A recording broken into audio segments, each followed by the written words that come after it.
जय श्री राम। चलकर सीता जी की स्वयंवर को देखना चाहिए। देखिए ईश्वर किसको बड़ाई देते हैं। लक्ष्मण जी ने कहा, हे नाथ, जिस पर आपकी कृपा होगी वही बड़ाई का पात्र होगा। धनुष तोड़ने का श्रेय उसी को प्राप्त होगा। इस श्रेष्ठ वाणी को सुनकर सब मुनि प्रसन्न हुए। सभी ने सुख मानकर आशीर्वाद दिया। फिर मुनियों के समूह सहित कृपालु श्री रामचंद्र जी धनुष यज्ञशाला देखने चले। दोनों भाई रंगभूमि में आए। ऐसी खबर जब नगर निवासियों ने पाई तब बालक, जवान, बूढ़े, स्त्री, पुरुष सभी घर और काम काज को भुलाकर चल दिए।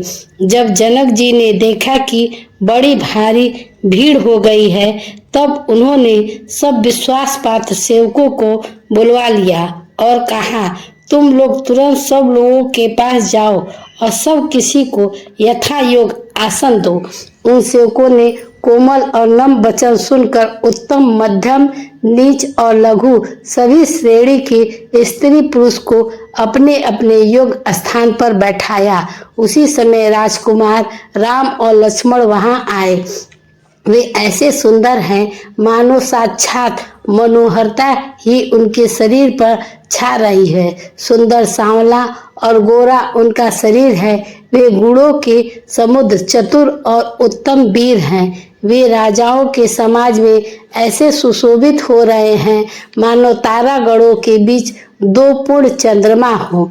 जिनकी जैसी भावना थी प्रभु की मूर्ति उन्होंने वैसी ही देखी। महान रणधीर राजा लोग श्री रामचंद्र जी के रूप को ऐसा देख रहे मानो स्वयं वीर रस शरीर धारण किए हुए हैं। कुटिल राजा प्रभु को देखकर डर गए मानो बड़ी भयानक मूर्ति हो। छल से जो राक्षस वहां राजाओं के वेश में बैठे थे उन्होंने प्रभु को प्रत्यक्ष काल के समान देखा। नगर निवासियों ने दोनों भाइयों को मनुष्य के भूषण, रूप और नेत्रों को सुख देने वाला देखा। स्त्रियां हृदय में हर्षित होकर अपनी अपनी रुचि के अनुसार उन्हें देख रहे हैं। मानो श्रृंगार रस ही परम अनुपम मूर्ति धारण किए सुशोभित हो रहा है। विद्वानों को प्रभु विराट रूप में दिखाई दिए, जिसके बहुत से मुंह, हाथ, पैर, नेत्र और सिर हैं।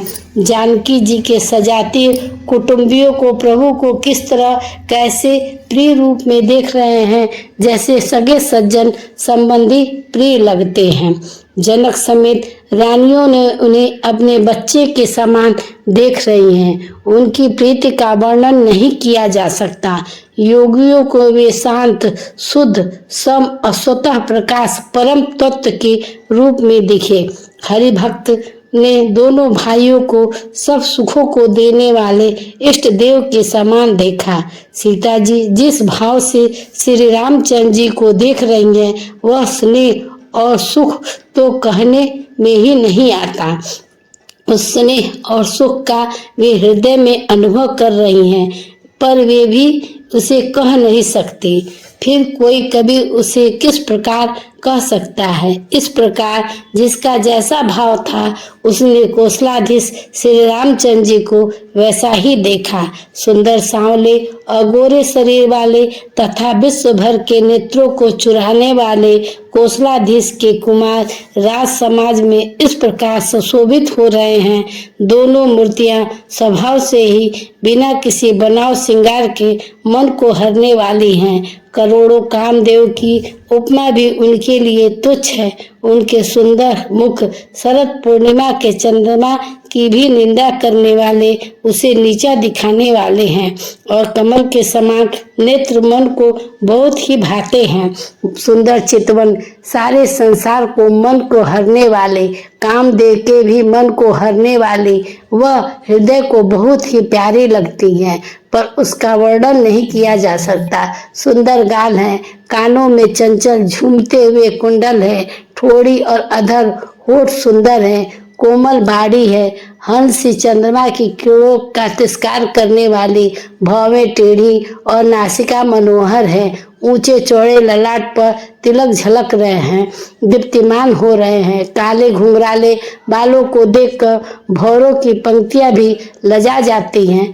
पीली चकोनी टोपियों सिरों पर सुशोभित है, जिनके बीच बीच में फूलों की कलियां बनाई काढ़ी हुई हैं। शंख के समान सुंदर गोल गले मनोहर 3 रेखाएं हैं, जो मानो तीनों लोकों की सुंदरता की सीमा बता रहे हैं। हृदय पर गजमुक्ता के सुंदर कंठे तुलसी की मालाएं सुशोभित हैं। उनके कंधे बलों के कंधे की तरह ऊंचे पुष्ट एड़ खड़े होने की सांस सिंह की सी और भुजाएं विशाल एवं बल की भंडार हैं। कमर में तरकस पीताम्बर बंधे हैं, दाहिने हाथ में बाण, बाएं सुंदर कंधों पर धनु तथा पीले यज्ञोपवीत जनेऊ सुशोभित। नख से लेकर शिखा तक सब अंग सुंदर हैं, उन पर महान शोभा छाई हुई है। उन्हें देखकर सब लोग सुखी हुए। नेत्र एकटक है और तारे पुतलियां भी नहीं चलती। जनक जी दोनों भाइयों को देखकर हर्षित हुए। तब उन्होंने जाकर मुनियों के चरण कमल पकड़ लिए, विनती करके अपनी कथा सुनाई और मुनियों को सारे रंग भूमि यज्ञशाला दिखाए। मुनि के साथ दोनों श्रेष्ठ राजकुमार जहाँ जहाँ जाते वहाँ वहाँ सब कोई आश्चर्यचकित होकर देखने लगते थे। सबने राम जी को अपनी अपनी ओर ही मुख किए हुए देखा, परंतु इसका कुछ भी विशेष रहस्य कोई नहीं जान सका। मुनि ने राजा से कहा, रंग भूमि की रचना बड़ी सुंदर है। विश्वामित्र जी जैसे निष्प्रह व्यक्त और ज्ञानी मुनि की रचना की प्रशंसा सुनकर राजा प्रसन्न हुए और उन्होंने बड़ा सुख मिला। सब मंचों से एक मंच अधिक सुंदर, उज्जवल और विशाल था। राजा ने मुनि सहित दोनों भाइयों को उस पर बैठाया। प्रभु को देखकर सब राजा हृदय में ऐसे हार गए, निराश एवं उत्साहहीन हो गए, जैसे पूर्ण चंद्रमा के उदय होने पर तारे प्रकाशहीन हो जाते हैं। उनके तेज को देखकर सबके मन में ऐसा विश्वास हो गया कि रामचंद्र जी ही धनुष को तोड़ेंगे, इसमें संदेह नहीं है। इधर उनके रूप को देखकर सबके मन में यह विश्वास हो गया कि शिव जी के विशाल धनुष को जो संभव है न टूट सके, बिना तोड़े भी सीता जी रामचंद्र जी के ही गले में जयमाला डालेंगी, अर्थात दोनों तरह से ही हमारी ही हार होगी और विजय श्री रामचंद्र जी के हाथ रहेगी। यो सोचकर वे कहने लगे, हे भाई, ऐसा विचार कर यश प्रताप और बल तेज गंवाकर आपने अपने घर चलो। दूसरे राजा जो अविवेकी से अंधे हो रहे और अभिमानी थे, यह बात सुनकर बहुत हंसे। उन्होंने कहा, धनुष तोड़ने पर विवाह होना कठिन है, अर्थात सहज ही में हम जानकी जी को हाथ से जाने नहीं देंगे। फिर बिना तोड़े तो राजकुमारी को ब्याह ही कौन सकता है, काल ही क्यों न हो। एक बार तो सीता जी के लिए उसे भी हम युद्ध में जीत लेंगे। यह घमंडी की बात सुनकर दूसरे राजा जो धर्मात्मा हरिभक्त और सयाने थे मुस्कुराए। उन्होंने कहा, राजाओं के गर्व को दूर करके जो धनुष किसी ने नहीं टूट सकेगा, उसे तोड़कर श्री रामचंद्र जी सीता जी को ब्याहेंगे। रही युद्ध की बात, सो महाराज दशरथ के रण में बाकी पुत्र को युद्ध में तो जीत ही कौन सकता है। गाल बजाकर व्यर्थ ही मत मरो, मन के लड्डुओं से भी कहीं भूख बुझती है। हमारे पवन पवित्र सिख को सुनकर सीता जी को अपने जी में साक्षात जगत जननी समझो। उन्हें पत्नी रूप में पाने की आशा एवं लालसा छोड़ दो और श्री रघुनाथ जी को जगत का पिता परमेश्वर विचार कर नित्य भर उनकी छवि देख लो। ऐसा अवसर बार बार नहीं मिलेगा। सुंदर सुख देने वाले और समस्त गुणों की राशि ये दोनों भाई शिव जी के हृदय में बसने वाले हैं। स्वयं श्री जी भी इन्हें सदा हृदय में छिपाए रखते हैं। वे तुम्हारे नेत्रों के सामने आ गए हैं, समीप आए हुए हैं। अमृत के समुद्र को छोड़कर तुम जगत जननी जानकी को पत्नी रूप में पाने की दुराशा स्वरूप मिथ्या मृगजाल को देखकर दौड़कर क्यों मरते हो। फिर जिसको जो अच्छा लगे वही जाकर करो। हमने तो श्री रामचंद्र जी के दर्शन करके आज जन्म लेने का फल पा लिया, जीवन को जन्म को सफल कर लिया। ऐसा कर अच्छे राजा प्रेम मग्न होकर श्री राम जी का अनुपम रूप देखने लगे। मनुष्यों की तो बात ही का, देवता लोग भी आकाश से विमानों पर चढ़े हुए दर्शन कर रहे हैं और सुंदर गान करते हुए फूल बरसा रहे हैं। तब सुअवसर जानकर जनक जी ने सीता जी को बुला भेजा। सब चतुर और सुंदर सखियां आदर पूर्वक उन्हें निभा चली। रूप और गुणों की खान जगत जननी जानकी जी की शोभा वर्णन नहीं हो सकता। उनके लिए मुझे काव्य सब उपमाएं तुच्छ लगती है, क्योंकि लौकिक स्त्रियों के अंगों से अनुराग रखने वाली सब त्रिगुणात्मक माइक जगत से ली गई है।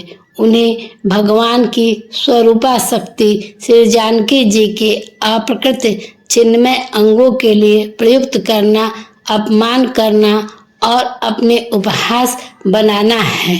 सीता जी के वर्णन में उन्हीं उपमाओं को देखकर कौन कुकवि कहलाए और अपयश का भागी बने।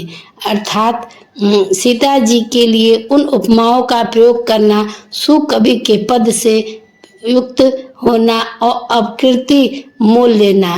कोई भी सुकवि ऐसी नादानी एवं अनुचित कार्य नहीं करेगा।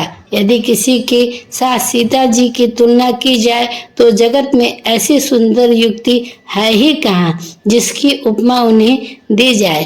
पृथ्वी की स्त्रियां की तो बात ही का, देवताओं की स्त्रियां को भी यदि देखा जाए तो हमारी अपेक्षा कहीं अधिक दिव्य और सुंदर हैं। तो उसमें सरस्वती तो बहुत बोलने वाली हैं, पार्वती अर्धांगिनी है, अर्थात अर्ध नारी नटेश्वर के रूप में उनका आधा ही अंग स्त्री का है, शेष आधा अंग पुरुष शिव जी का है। कामदेव की स्त्री रतिपति को बिना शरीर का अनंग जानकर बहुत दुखी रहती हैं और जिनके बेस और मद जैसे समुद्र से उत्पन्न होने के नाते प्रिय भाई हैं, उन लक्ष्मी के समान तो जानकी जी को कहा ही कैसे जाए। जिन लक्ष्मी जी की बात ऊपर कही गई है वे निकली हुई थी खरे समुद्र से, जिसको मथने के लिए भगवान ने अति कर्कश पीठ वाले कच्छप का रूप धारण किया। रस्सी बनाई गई महान विषधर वासुकी नाग की मथानी का कार्य किया गया अतिशय कठोर मंदराचल पर्वत ने और उसे मथा सारे देवता और दैत्यों ने मिलकर। जिस लक्ष्मी जी को अतिशय शोभा की खान और अनुपम सुंदरी कहते हैं, उनको प्रकट करने हेतु बने ये सब असुंदर एवं स्वाभाविक ही कठोर उपकरण हैं। ऐसे उपकरणों से प्रकट हुई लक्ष्मी जी जानकी जी की समानता को कैसे पा सकती है। हाँ, इसके विपरीत यदि छवि रूपी अमृत का समुद्र हो, परम रूप में कच्छप हो, शोभा रूप रस्सी हो, श्रृंगार रस पर्वत हो और उस छवि के समुद्र को स्वयं कामदेव अपने ही कर कमले से मथे, इस प्रकार का संयोग होने से जब सुंदरता और सुख की मूल लक्ष्मी उत्पन्न हो तो भी कभी लोगों से बहुत संकोच के साथ सीता जी के समान कहेंगे। जिस सुंदरता के समुद्र को कामदेव मथेगा, सुंदरता ही प्राकृतिक लौकिक सुंदरता ही होगी, क्योंकि कामदेव स्वयं त्रिगुणमयी प्रकृति का ही विकार है। अतः उस सुंदरता को मत कर प्रकट की हुई लक्ष्मी भी उपयुक्त लक्ष्मी की अपेक्षा कहीं अधिक सुंदर और दिव्य होने पर भी प्राकृत हैं। अतः उसके साथ भी जानकी जी की तुलना करना कवि के लिए बड़ा ही संकोच की बात होगी। जिस सुंदरता से जानकी जी का दिव्य परम दिव्य विग्रह बना है, वह सुंदरता उपयुक्त सुंदरता से भिन्न अप्रकृत है। वस्तु लक्ष्मी जी का अप्रकृत रूप यही है। वह कामदेव के मथने में नहीं आ सकती और वह जानकी जी का स्वरूप ही है, अतः उनसे भिन्न नहीं है और उपमा दी जाती है भिन्न वस्तुओं के साथ। इसके अतिरिक्त जानकी जी प्रकट हुई हैं स्वयं अपनी महिमा से। उन्हें प्रकट करने के लिए किसी भिन्न उपकरण की अपेक्षा नहीं है, अर्थात शक्तिमान से अभिन्न अद्वैत तत्व है, अतएव अनुपमेय यही गुण दार्शनिक तत्व भक्त शिरोमणि कवि ने इसे बड़ी सुंदरता से व्यक्त किया है।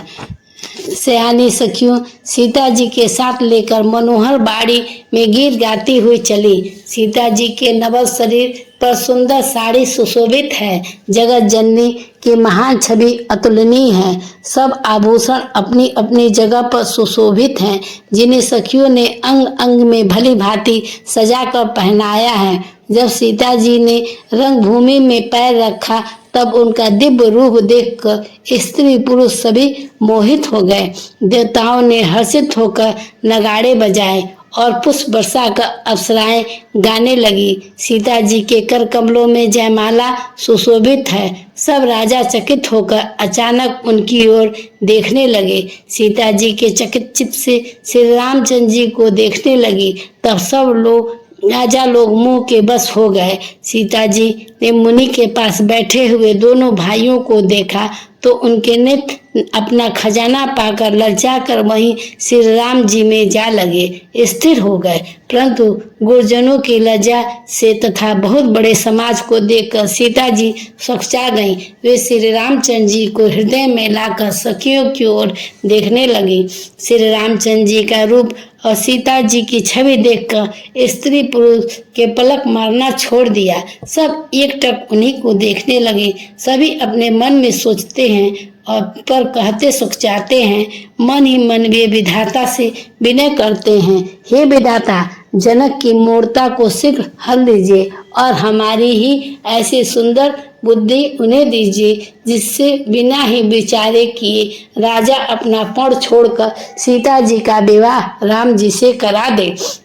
संसार उन्हें भला कहेगा, क्योंकि यह बात सब किसी को अच्छी लगती है। हट करने से अंत में भी हृदय जलेगा। सब लोग इसी लालसा में मग्न हो रहे हैं कि जानकी जी के योग बर तो यह सांवला ही है। तब राजा जनक के बंदी जनों भाटों को बुलाया। बिरादरी वंश की कृति गाते हुए चले आए। राजा ने कहा, जाकर मेरा पण सबसे कहो भाट चले। उनके हृदय में कम आनंद न था।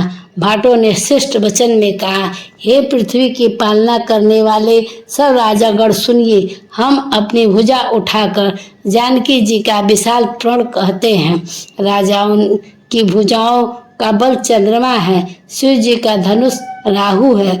वह भारी है, कठोर है, यह सबको विदित है। बड़े भारी योद्धा रावण और बाणासुर भी इस धनुष को देखकर गौ से चुपके से चलते बनते हैं। उसे उठाना तो दूर रहा, छूने तक की हिम्मत न हुई। उसी शिव जी के कठोर धनुष को आज इस राज समाज में जो भी तोड़ेगा, तीनों लोगों की विजय के साथ ही उसको जानकी जी बिना किसी विचारे हठपूर्वक मरण करेंगी। पर सुनकर सब राजा ललचा उठे। जो वीरता के अभिमानी थे वे मन में बहुत ही तमतमाए, कमर कसकर अकुला कर उठे और अपने इष्ट देव को सिर नवा कर चले। वे तमक कर बड़े ताव से शिव जी के धनुष की ओर देखते हैं और फिर निगाह जमा कर उसे पकड़ते हैं। करोड़ों भांति से जोर लगाते हैं पर उठता नहीं है। जिन राजाओं के मन में कुछ विवेक है वे धनुष के पास ही नहीं जाते हैं। वे मूर्ख राजा तमक कर धनुष को पकड़ते हैं, परंतु जब नहीं उठता तो लजा कर चले जाते हैं। मानो वीरों की भुजाओं का बल पाकर वह धनुष अधिक अधिक भारी होता जाता है। तब 10,000 राजा एक ही बार धनुष को उठाने लगे तो भी वह उनके टाले नहीं टलता। शिव जी का वह धनुष कैसे नहीं डिगता, जैसे कामी पुरुष के वचनों से सती का मन कभी चलायमान नहीं होता। सब राजा उपहास के योग हो गए, जैसे बैराग के बिना सन्यासी उपहास के योग हो जाता है। कीर्ति, विजय, बड़ी वीरता, इन सब को वे धनुष के हाथों से बरबस हार कर चले गए। राजा लोग हृदय से हार कर श्रीहीन हो गए और अपने अपने समाज में जा बैठे। राजाओं को असफल देखकर जनक अकुला उठे और ऐसे वचन बोले जो मानो क्रोध में सने हुए थे। मैंने जो प्रण ठाना उसे सुनकर दीप दीप के अनेक राजा आए। देवता और दैत्य भी मनुष्य का शरीर धर कर आए तथा और भी बहुत से रणवीर आए, परंतु धनुष को तोड़कर मनोहर कन्या बड़ी विजय और अत्यंत सुंदर कृति को पाने वाला मानो ब्रह्मा ने किसी को रचा ही नहीं है। कहिए यह लाभ किसी को अच्छा नहीं लगता, परंतु किसी ने भी शंकर जी का धनुष नहीं चढ़ाया। अरे भाई, चढ़ाना और तोड़ना तो दूर रहा, कोई तिल भर भूमि भी नहीं छुड़ा सका। अब कोई वीरता का अभिमानी नाराज न हो। मैंने आज जान लिया पृथ्वी वीरों से खाली हो गई है। अब आशा छोड़कर अपने अपने घर जाओ। ब्रह्मा ने सीता का विवाह लिखा ही नहीं है। यदि प्रण छोड़ता हूँ तो पुण्य जाता है, इसलिए क्या करूँ, कन्याकुमारी ही रहे। यदि मैं जानता कि पृथ्वी वीरों से शून्य है तो प्रण करके उपहास का पात्र न बनता। जनक के वचन सुनकर सभी स्त्री पुरुष जानकी जी की ओर देखकर दुखी हुए, परंतु लक्ष्मण जी तमतमा उठे। उनकी भौहें टेढ़ी हो गई, होठ पकड़ने लगे और नेत्र क्रोध से लाल हो गए। श्री रघुवीर जी के डर से कुछ कह तो सकते नहीं, पर जनक के वचन उन्हें बाण से लगे। जब न रह सके तब श्री रामचंद्र जी के चरण कमलों में सिर नवाकर वे यथार्थ वचन बोले।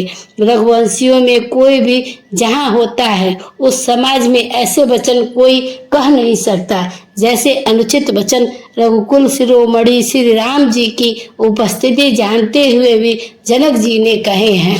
हे सूर्य कुल रूपी कमल के सूर्य सुनिए, मैं स्वभाव से ही कहता हूँ, कुछ अभिमान करके नहीं। यदि आपकी आज्ञा पाऊँ तो मैं ब्रह्मांड को गेंद की तरह उठा लूँ और उसे कच्चे घड़े की तरह फोड़ डालूं। मैं सुमेर पर्वत को मूली की तरह तोड़ सकता हूँ। हे भगवान, आपके प्रताप की महिमा से यह बेचारा पुराना धनुष तो कौन चीज है। ऐसा जानकर हे नाथ, आज्ञा हो तो कुछ खेल करूं, उसे भी देखिए। धनुष को कमल की डंडी की तरह चढ़ाकर उसे 100 योजन तक दौड़ा लिए चला जाऊं। हे नाथ, आपके प्रताप के बल से धनुष को कुकुरमुत्ते की तरह तोड़ दूं। यदि ऐसा न करूं तो प्रभु के चरणों की शपथ, फिर मैं धनुष और तरकस को कभी हाथ भी न लूंगा। जो ही लक्ष्मण जी क्रोध बचे बोले कि पृथ्वी डगमगा उठी और दिशाओं की हाथी कांपने गए। सभी लोग और सब राजा डर गए। सीता जी के हृदय में हर्ष हुआ और जनक जी सकुचा गए। गुरु विश्वामित्र जी, रघुनाथ जी और सब मुनि मन में प्रसन्न हुए और बार बार पुलकित होने लगे। श्री रामचंद्र जी ने इशारे से लक्ष्मण को मना किया और प्रेम सहित अपने पास बैठा लिया। विश्वामित्र जी शुभ समय जानकर अत्यंत प्रेम भरी बाड़ी से बोले, हे राम उठो, शिव का धनुष तोड़ो और हे तात जनक के संताप को मिटाओ।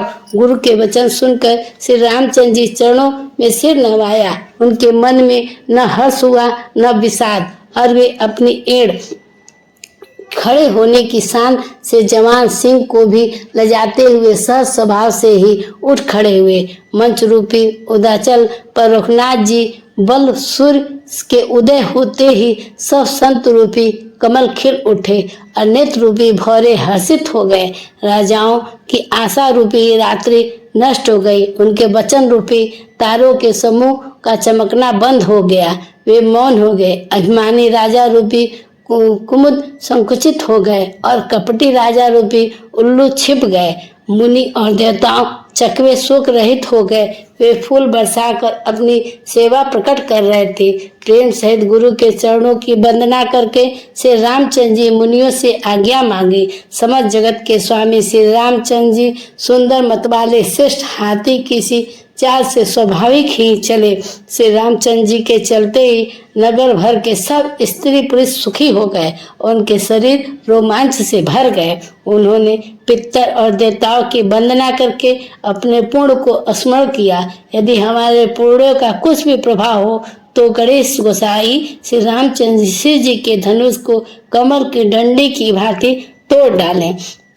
श्री रामचंद्र जी को प्रेम के साथ देखकर और सखियों को समीप बुलाकर सीता जी को माता स्नेहवश विलाप करती हुई सी ये वचन बोली, हे सखी, ये तो हमारे हितु कहलाते हैं। ये भी सब तमाशा देखने वाले कोई भी इनके गुरु विश्वामित्र जी को समझा कर नहीं कहता कि राम जी बालक हैं। इनके लिए ऐसा हट अच्छा नहीं है जो धनुष रावण और बाण जैसे दिग्विजय वीरों ने हिला न सका। उसे तोड़ने के लिए मुनि विश्वामित्र जी राम जी को आज्ञा देना और राम जी का उसे तोड़ने के लिए चल देना रानी को हठ जान पड़ा। इसलिए वे कहने लगी, गुरु विश्वामित्र जी को कोई समझाता भी नहीं। रावण और बाणासुर ने जिस धनुष को छुआ तक नहीं और सब राजा घमंड करके हार गए, वही धनुष इस सुकुमार राजकुमार के हाथों में दे रहे हैं। हंस के बच्चे भी कहीं मंदराचल पहाड़ उठा सकते हैं और तो कोई समझा कर कहे या नहीं। राजा तो बड़े समझदार और ज्ञानी हैं, उन्हें तो गुरु को समझाने की चेष्टा करनी चाहिए, परंतु मालूम होता है राजा का भी सारा सयानापन समाप्त हो गया है। हे सखी, विधाता की गति कुछ जानने में नहीं आती। यो कहकर रानी चुप हो गई। तब एक चतुर राम जी के महत्व को जानने वाली सखी कोमल बाड़ी से बोली, हे रानी, तेजवान को देखने में छोटा होने पर भी छोटा नहीं गिनना चाहिए। कहाँ घड़े में उत्पन्न होने वाले छोटे से मुनि अगस्त और कहाँ अपार समुद्र, किंतु उन्होंने उसे सोख लिया जिसका सूरज सारे संसार में छाया हुआ है। सूर्य मंडल देखने में छोटा लगता है, पर उसके उदय होते ही तीनों लोगों का अंधकार भाग जाता है।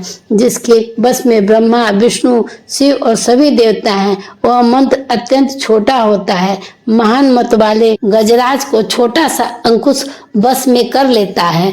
कामदेव ने फूलों का ही धनुष बाण लेकर समस्त लोगों को अपने बस में कर रखा है।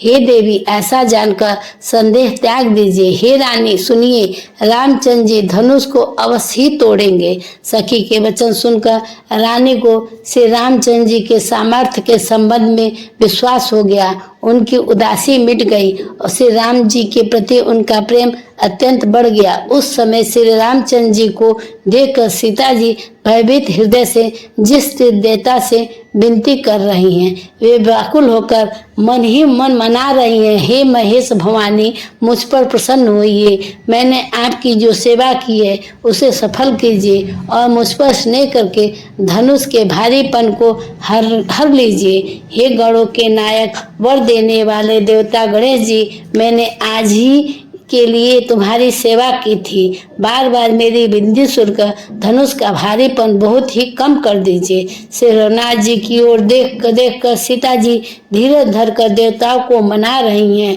और उनके नेत्र में प्रेम के आंसू भरे हैं और शरीर रोमांच हो रहा है। अच्छी तरह नेत्र भरकर श्री रामचंद्र जी की शोभा देखकर फिर पिता के प्रण को स्मरण करके सीता जी का मन क्षुब्ध हो उठा। वे मन ही मन कहने लगी, ओह, पिताजी ने बड़ा ही कठिन हठ ठाना है।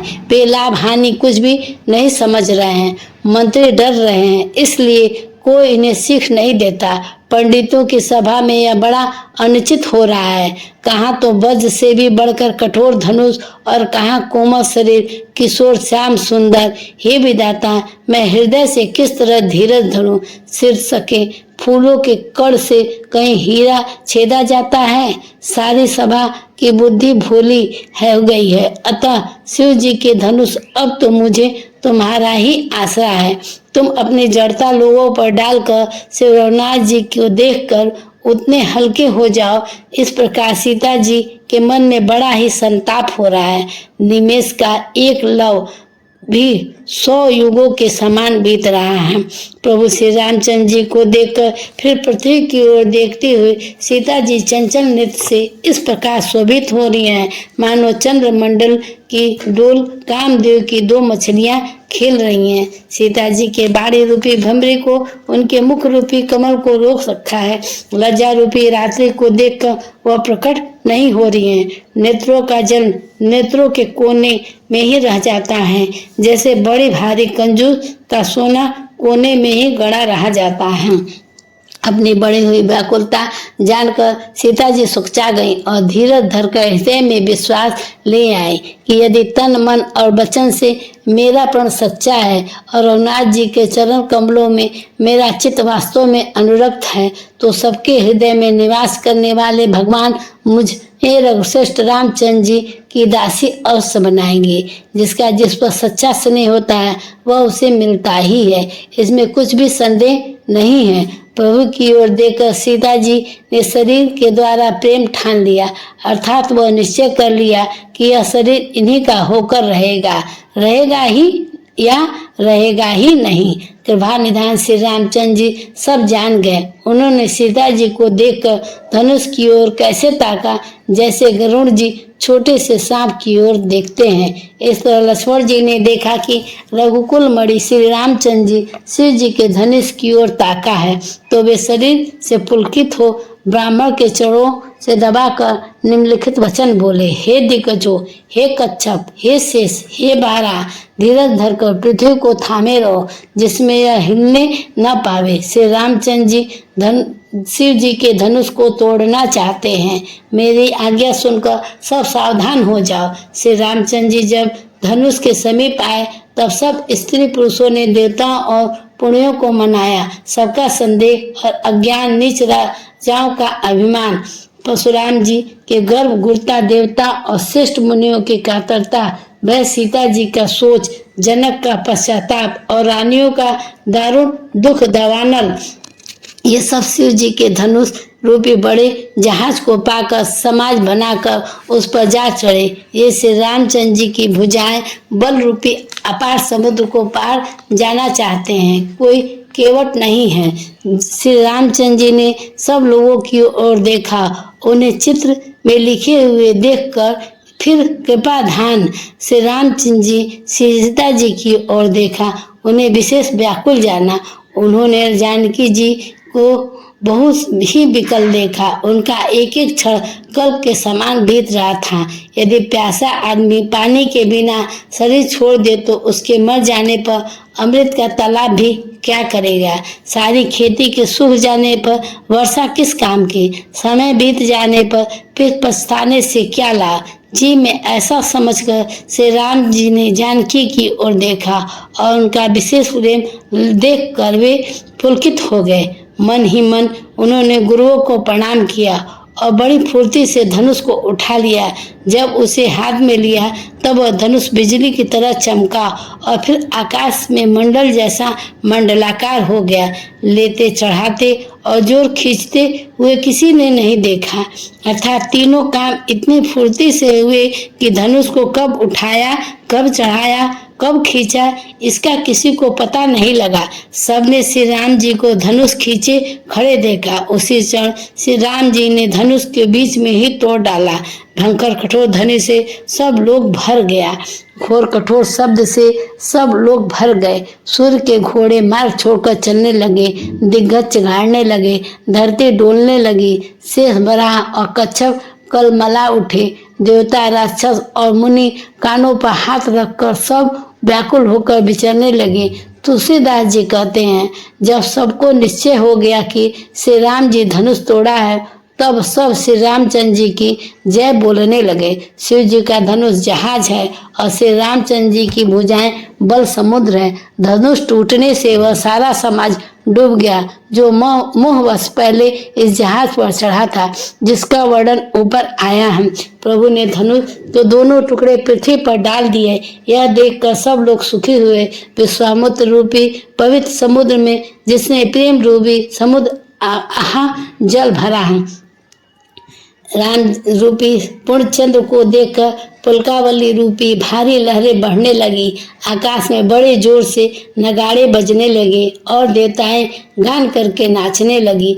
ब्रह्मा आदि देवता, सिद्ध, मुनीश्वर लोग प्रभु की प्रशंसा कर रहे हैं और आशीर्वाद दे रहे हैं। वे रंग बिरंगे फूल और मालाएं बरसा रहे हैं। किन्नर लोग रसीले गीत गा रहे हैं। सारे ब्रह्मांड में जय जयकार की ध्वनि छा गई, जिसने धनुष टूटने की ध्वनि जान ही नहीं पड़ती। जहाँ तहाँ स्त्री पुरुष प्रसन्न होकर कह रहे हैं, श्री रामचंद्र जी ने शिव जी का भारी धनुष तोड़ दिया। वीर बुद्धि वाले भाट मागध और सूत लोग विरोधावली कीर्ति का बखान कर रहे हैं। सब लोग घोड़े, हाथी, धन, मणि और वस्त्र निछावर कर रहे हैं। झांझ, मृदंग, शंख, शहनाई, भेरी, ढोल, सुहाने, नगाड़े आदि बहुत प्रकार के सुंदर बाजे बज रहे हैं। जहाँ तहाँ युवतियाँ मंगल गीत गा रही हैं। सखियों सहित रानी अत्यंत हर्षित हुई, मानो सूखते हुए धान पर पानी पड़ गया हो। जानकी जी ने सोचकर त्याग का सुख प्राप्त किया, मानो तैरते तैरते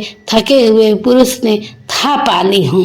धनुष टूट जाने पर राजा लोग ऐसे श्रीहीन हो गए जैसे दिन में दीपक की शोभा जाती रहती है। सीता जी का सुख किस प्रकार वर्णन किया जाए, जैसे चातकी स्वाति का जल पा गई हूँ। श्री राम जी लक्ष्मण जी किस प्रकार देख रहे हैं, जैसे चन्ना का चकोर बच्चा देख रहा हो। तब सतानंद जी ने आज्ञा दी और सीता जी ने श्री राम जी के पास गमन किया। साथ में सुंदर चतुर सखिया मंगल आचरण गीत गा रही हैं। सीता जी बाल हंसनी की चाल से चली, उनके अंगों में अपार शोभा है। सखियों के बीच में सीता जी कैसी शोभित हो रही है, जैसे बहुत सी छवियों के बीच महाछवि हो।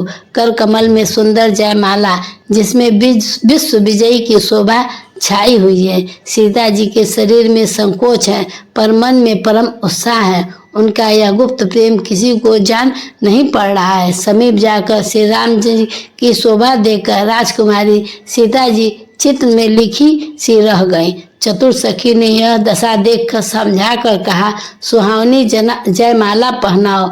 यह सुनकर सीता जी ने दोनों हाथों से माला उठाई और प्रेम से विवश होकर पहना ही नहीं जाती। उस समय उनके हाथ ऐसे सुशोभित हो रहे हैं, मानो डंडियों सहित दो कमल चंद्रमा को डरते हुए जयमाल दे रहे हो। इस छवि को देखकर सखिया गाने लगी। तब सीता जी ने श्री राम जी के गले में जयमाला पहना दी। श्री रघुनाथ जी के हृदय पर जयमाला देकर देवता फूल बरसाने लगे। समस्त राजागण इस प्रकार सोचा गए, मानो सूर्य को देखकर कुमुदों का समूह सिकुड़ गया हो। नगर और आकाश में बाजे बजने लगे। दुष्ट लोग उदास हो गए और सज्जनों लोग सब प्रसन्न हो गए। देवता, किन्नर, मनुष्य, नाग और मनुष्य जय जयकार करके आशीर्वाद दे रहे हैं। देवताओं की स्त्रियां नाचती गाती हैं। बार बार हाथों से पुष्पों की अंजलियां छूट रही हैं। जहाँ तहाँ ब्राह्मण वेद ध्वनि कर रहे हैं। भाट लोग विरोधावली कुलकीर्ति बखान रहे हैं। पृथ्वी, पाताल और स्वर्ग तीनों लोकों में यश फैल गया है कि रामचंद्र जी ने धनुष तोड़ दिया और सीता जी को वरण कर लिया। नगर के नर नारी आरती कर रहे हैं और अपनी पूंजी हैसियत को बुलाकर सामर्थ्य से बहुत अधिक निछावर कर रहे हैं।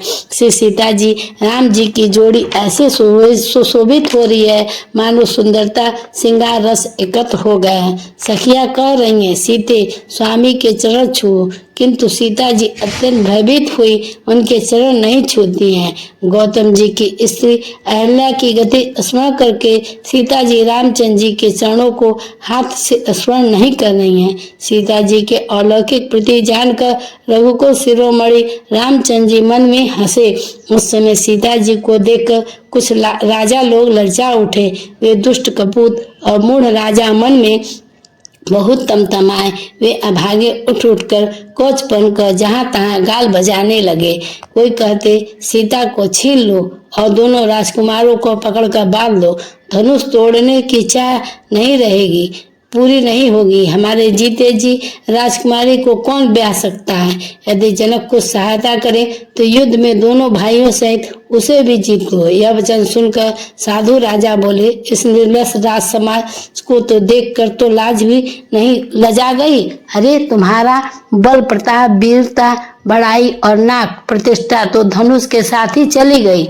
वही वीरता थी कि अब कहीं से मिली है। ऐसी दुष्ट बुद्धि है, तभी तो विधाता ने तुम्हारे मुखों पर कालिख लगा दी। ईर्ष्या, घमंड और क्रोध छोड़कर नेत्र भरकर श्री राम जी की छवि को देख लो। लक्ष्मण के क्रोध को प्रबल अग्नि जानकर उसमें पतंगे मत बनो। जैसे गरुड़ का भाग कौवा चाहे, सिंह का भाग खरगोश चाहे, बिना कारण ही क्रोध करने वाला, अपनी कुशल चाहे, शिव जी से विरोध करने वाला, सब प्रकार की संपत्ति चाहे, लोभी लालची सुंदर कृति चाहे, कामी मनुष्य निष्कलंकता चाहे तो क्या पा सकता है। जैसे श्री हरि के चरणों से विमुख मनुष्य परम गति मोक्ष चाहे। हे राजाओं, सीता के लिए तुम्हारा ललचाना भी वैसा ही व्यर्थ है। कोलाहल सुनकर सीता जी संकित हो गईं। तब सखियां उन्हें वहां से ले गईं जहां रानी सीता जी की माता थी। श्री रामचंद्र जी मन में सीता जी के प्रेम का बखान करते हुए स्वाभाविक चाल से गुरु जी के पास चले। रानियों से सीता जी दुष्ट राजाओं के दुर्वचन सुनकर सोचने के बस में कि न जाने विधाता अब क्या करने वाला है। राजाओं के वचन सुनकर लक्ष्मण जी इधर उधर ताकते हैं, किंतु श्री रामचंद्र जी के डर से कुछ बोल नहीं सकते। उनके नेत्र लाल और भवें टेढ़ी हो गईं और वे क्रोध राजाओं की ओर देखने लगे। मानो मतवाले हाथियों का झुंड देखकर सिंह के बच्चे को जोश आ गया। खलबली देखकर जनकपुर की स्त्रियां व्याकुल हो गईं और सब मिलकर राजाओं को गालियां देने लगी। उसी मौके पर शिव जी के धनुष का टूटना सुनकर भ्रुकुल रूपी कमल के सूर्य परशुराम जी आए। इन्हें देखकर सब राजा सकुचा गए, मानो बाज के झपटने पर बटेर लुक छिप गए हों। गोरे शरीर पर विभूति भस्म बड़ी फब रही थी और विशाल ललाट पर त्रिपुंड विशेष शोभा दे रहा था। सिर पर जटा, सुंदर मुख चंद्र क्रोध के कारण कुछ लाल हो गया। भौवें टेढ़ी और आंखें क्रोध से लाल। सहज ही देखते हैं तो भी ऐसा जान पड़ता है मानो क्रोध कर रहे हैं। बैल के समान ऊंचे पुष्ट कंधे, छाती और भुजाएं विशाल, सुंदर योगोपवीत धारण किए, माला पहने, मृग चर्म लिए, कमर में मुनियों का वस्त्र और 2 तरकस बांधे, हाथ में धनुष बाण और सुंदर कंधे पर फरसा धारण किए, शांत वेश परंतु करनी बहुत कठोर, स्वरूप का वर्णन नहीं किया जा सकता। मानो वीर रस की मुनि का शरीर धारण करके जहाँ सब लोग राजा लोग हैं वहां आ गए हैं। परशुराम जी का भयानक वेश देखकर सब राजा भय से व्याकुल हो उठे और पिता सहित अपना नाम कह कहकर सब दंडवत प्रणाम करने लगे। परशुराम जी हित समझकर भी सहज ही जिसकी ओर देख लेते वह समझता मानो मेरी आयु पूरी हो गई। फिर जनक जी ने आकर सिर नवाया और सीता जी को बुलाकर प्रणाम कराया। परशुराम जी ने सीता जी को आशीर्वाद दिया। सखियां हर्षित हुईं और वहां अब अधिक देर ठहरा नहीं ठीक नहीं समझकर वे सयानी सखियां उनको अपनी मंडली में ले गईं। फिर विश्वामित्र जी आकर मिले और उन्होंने दोनों भाइयों को उनके चरण कमलों पर गिराया। विश्वामित्र जी ने ये राम और लक्ष्मण राजा दशरथ के पुत्र हैं। उनकी सुंदर जोड़ी देकर परशुराम जी ने आशीर्वाद दिया। कामदेव के भी मद को छुड़ाने वाले श्री रामचंद्र जी के अपार रूप को देखकर उनके नेत्र थकित ही रह गए। फिर सब देखकर जानते हुए अनजान की तरह जनक जी से पूछे, कह यह भारी भीड़ कैसी है। उनके शरीर में क्रोध छा गया, जिस कारण सब राजा आए थे। राजा जनक ने यह सब समाचार कह सुनाए। जनक के वचन सुनकर परशुराम जी फिर दूसरी ओर देखा तो धनुष के टुकड़े पृथ्वी पर पड़े हुए दिखाई दिए। अत्यंत क्रोध में भरकर वे कठोर वचन में बोले, रे मूर्ख जनक, बता धनुष किसने तोड़ा, उसे शीघ्र दिखा, नहीं तो अरे मूढ़, आज मैं जहाँ तक तेरा राज है वहाँ तक की पृथ्वी उलट दूंगा। राजा को अत्यंत डर लगा, जिसके कारण वे उत्तर नहीं देते। यह देखकर कुटिल राजा मन में बड़े प्रसन्न हुए। देवता, मुनि, नाग और नगर की स्त्री पुरुष सभी सोच करने लगे, सबके हृदय में बड़ा भय है। सीता जी की माता मन में पछता रही हैं कि हाय विधाता ने अब बनी बनाई बात बिगाड़ दी। परशुराम जी का स्वभाव सुनकर सीता जी को आधा क्षण भी कल्प के समान बीतने लगा। तब श्री रामचंद्र जी ने सब लोगों को भयभीत देखकर और सीता जी को डरी हुई जानकर बोले, उनके हृदय में न कुछ हर्ष था न विषाद। इस प्रकार 9वां विश्राम हुआ। जय श्री राम।